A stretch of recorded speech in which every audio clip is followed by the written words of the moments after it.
Hello everyone, welcome to Unacademy platform. So there is news coming up from the Myanmar. Myanmar में अभी क्या हुआ है, military has taken the power from आंग सू सई। आंग सू सई कौन है? जिनको नोबेल पीस प्राइज भी मिला हुआ था। आंग सू सई के बाद after winning the Nobel Peace prize when she came to power and जब यहाँ पे इलेक्शन हुए थे म्यांमार में, उस टाइम से ही मिलिट्री जो है वहाँ की वो खुश नहीं थी regarding their fraud and all. उसके रिगार्डिंग ही आज पूरा उन्होंने मिलिट्री कैप्चर किया हुआ है म्यांमार में। तो what is this story and how this will going to impact international order, क्योंकि म्यांमार एक छोटा शहर नहीं है, छोटा देश नहीं है जो इंटरनेशनली इम्पैक्ट नहीं करेगा। It will going to impact internationally. It will going to impact जो रोहिंग्याज है। रोहिंग्या क्या है? वहाँ के मुस्लिम जो लोग हैं, जो माइनॉरिटीज़ में आते हैं, जिनके साथ एट्रोसिटीज़ हुई है काफ़ी सारी, तो वो सारी चीज़ें हमें यहाँ पे देखना है। ठीक है, तो before this I would like to introduce Unacademy platform. Unacademy is India's largest education platform providing education to lakhs of students. You can download this app from Google Play Store and Apple Play Store. This is about me. This is the 100 plus top educators में आपके लिए मिलते हैं, comprehensive syllabus मिलता है, plus and iconic दो plan होते हैं। यहाँ पे TJLIV आपको कोड अप्लाई करना है, TJLIVE, and you can avail 10% discount. यहाँ पे आपके लिए best out of best faculty मिलती है। For iconic also you can apply the same code और and avail 10% discount year. Optional के लिए आपको 27,500 है, जो 24,750 आपके लिए पड़ता है। एंड TJLIV कोड आप यहाँ पे अप्लाई कर सकते हैं। अनअकैडमी में जो समिट है वो स्पीकर्स के साथ होने वाला है। जो अनअकैडमी समिट 2.0 है, स्पीकर्स बहुत सारे आपके लिए यहाँ पे देखने के लिए मिलते हैं। इसके साथ साथ अनअकैडमी में आपके लिए कॉम्बेट हैं, जो हर ऑल्टरनेटिव संडेज में कॉम्बेट होते हैं। तो 7 फरवरी 2021 में 11 बजे से एक समिट फिर से होगा। Please go and participate this, और यहाँ पे आप अप्लाई कर सकते हैं कोड TJLIV। तो गो एंड पार्टिसिपेट हियर, क्योंकि आपको बहुत ही ज़्यादा बेनिफिट्स आपको मिलते हैं, क्योंकि 60 मिनट्स में 60 questions, 6 sections, all India ranking आपको यहाँ पे मिलती है। और who will going to win the rank, तो आपको you will get the vouchers, Amazon vouchers and as well as the 3 year month subscription plan. Unacademy में 1 ईयर, 2 ईयर, 3 ईयर के बैच भी शुरू किए गए हैं। तो वो NCERT बैच और weekend batch, everything you will get cover here. Plus and iconic दो प्लान है, और उसको अगर कंबाइन लेते हैं तो that will cost you around 88,705। And अगर आप प्लस प्लस लेते हैं फॉर GS एंड ऑप्शनल, तो that will cost you around 70,103। तो ये कोड अप्लाई करना है TJLIV। तो what is the story here? तो मिलिट्री जो है म्यांमार की, they have taken power for 1 year. तो इन्होंने कहकर बोला है कि they will going to capture power for 1 year. और आंग सू सई है, उनको डिटेन कर लिया गया। एंड आंग सू सई कौन है? वहाँ की वी कैन से चांसलर है। ठीक है, चांसलर मतलब हेड ऑफ द गवर्नमेंट है। आंग सू सई के साथ उनके डिफरेंट डिफरेंट लीडर्स हैं, वो भी सारे अटेंड कर चुके हैं, डिटेन हो चुके हैं सारे लीडर। एंड डिटेन का कारण क्या बताया जा रहा है? डिटेन का कारण यही है कि जो लीडर है वहाँ के म्यांमार के मिलिट्री के, एंड ही कंसीडर दैट जो भी इलेक्शंस हुए थे वो फ्रॉड हुए थे, एंड दैट्स वाई वो आंग सू सई और उनके लीडर्स को उन्होंने डिटेन किया। नाउ आंग सू सई की जो पार्टी है, उन्होंने क्या किया, लास्ट जो इलेक्शन हुए थे, second general elections after decades इन आर्मी रूल, मतलब दशकों से जो चला आ रहा हुआ है उनका जो डिटेन हो रहा है, मतलब जो रूल चला आ रहा हुआ है वहाँ पे, आर्मी रूल है, मिलिट्री रूल है, और जो पॉलिटिकल फैक्शंस थी, आंग सू सई वाज द वन जिन्होंने इन सबको मिलाया। ठीक है, मिला के एक अथॉरिटी लेके आए, और एलिगेशन की जो इन्वेस्टिगेशन था, इन्होंने मास वोटिंग फ्रॉड इनके ऊपर लगाया गया। आंग सू सई इज द वन जो नोबेल पीस प्राइज विनर भी है। ह्यूमन राइट्स वायलेशन थे, कई सालों तक ये हाउस अरेस्ट में भी रही। और म्यांमार की जो मिलिट्री है, they want to take a power after declaring a state of emergency in response to the claim of election fraud, report said. ठीक है, एंड उनको डिटेन किया। इस पर टीवी चैनल वगैरह, freedom of speech and expression तो वैसे ही वहाँ पे नहीं होता है। आप देखेंगे, इंडिया इज़ द वन, आप लोग शुक्र मनाइए कि वहाँ पे आप लोगों के लिए जितना भी हो, जैसा भी हो, मगर आपके जो भी फंडामेंटल, बेसिक फंडामेंटल जो राइट्स हैं, बेसिक स्ट्रक्चर में जो दिए गए हैं, तो वो आपको मेंटेन रहते हैं। ऐसे देश जहाँ पे आपके लिए ये सब नहीं है, तो प्लीज़ आप शुक्र मनाइए कि आप लोग इन देशों में रहते हैं। और आप लोगों को जो भी प्रॉब्लम्स हैं, तो freedom of speech and expression आप लोगों को है, आप लोग हड़ताल कर सकते हैं। आप लोगों के ऊपर कोई भी एट्रोसिटीज़ ज़्यादा होती है, तो ह्यूमन राइट्स कमिटीज़ हैं यहाँ पे, NHRC है और SHRC है। आपके लिए पॉस्को एक्ट है, अगर सेक्सुअल हरासमेंट के लिए आपको कुछ देखना है। आपके लिए मनरेगा है, अगर आपको जॉब चाहिए है। तो सारी चीज़ें आपके देश में हैं।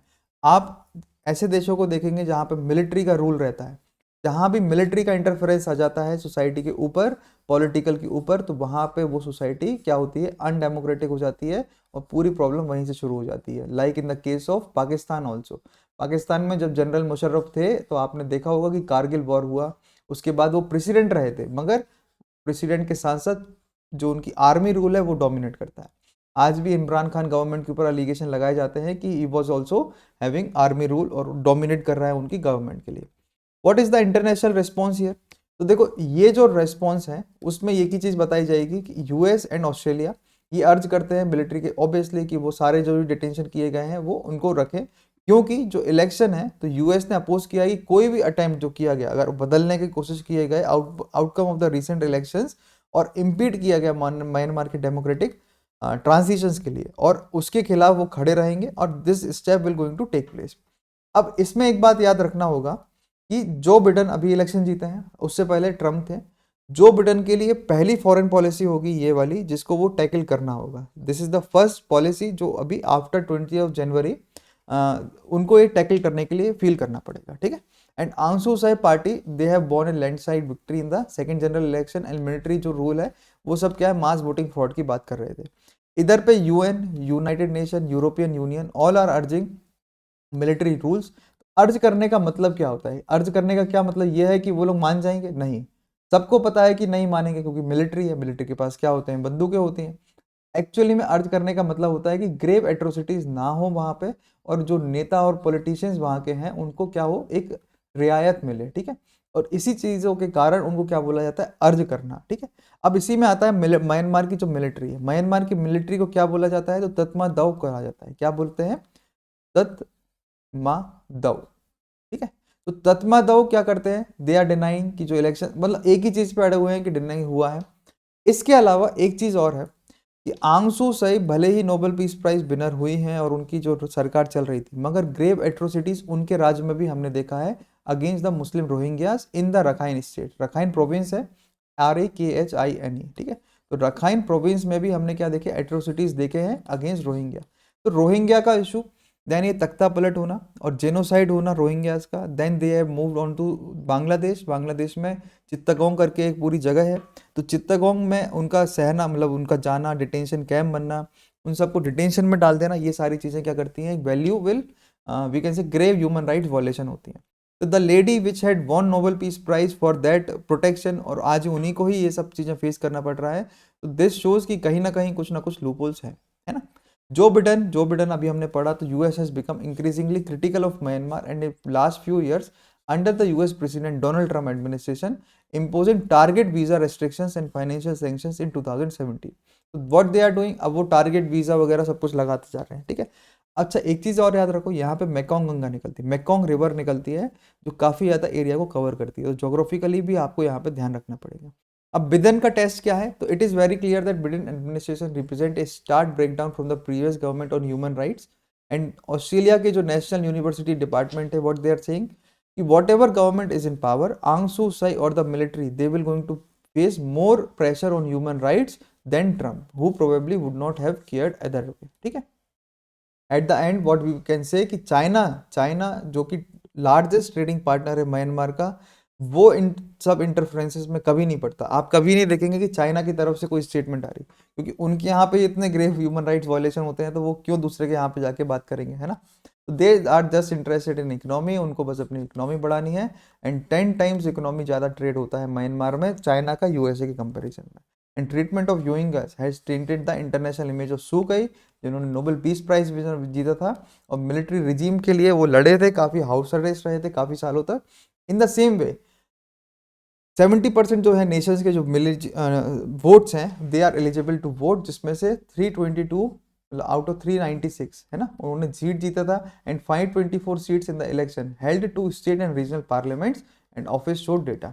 एट द लास्ट जो इकोनॉमी की बात करें, तो केवल 6 ऐसी कंपनीज हैं जो उनकी लिस्टेड कंपनीज हैं। आज हमारे यहाँ पे बॉम्बे स्टॉक एक्सचेंज देखिए या नेशनल स्टॉक एक्सचेंज देखिए, बूम हो रहा है, सबके यहाँ 50,000 40,000 पे अपना पूरा आंकड़ा छूता है।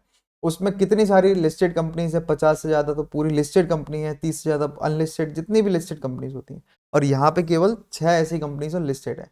ऑलरेडी उनकी इकोनॉमी की हालत खराब है, रिसोर्सेज इतने ज़्यादा है नहीं, इंडस्ट्रीज इतना ज़्यादा लगी नहीं है, उसके बावजूद भी ये सब काम हो रहा है। तो दिस शोज कि government has to taken care of, military intervention has to stop, क्योंकि मिलिट्री का काम होता है प्रोटेक्शन करना फॉर द ह्यूमैनिटी और द सोवरेनिटी को बचाए रखना, बनाए रखना, ना कि उनका काम है तख्त मतलब सत्ता को चलाना।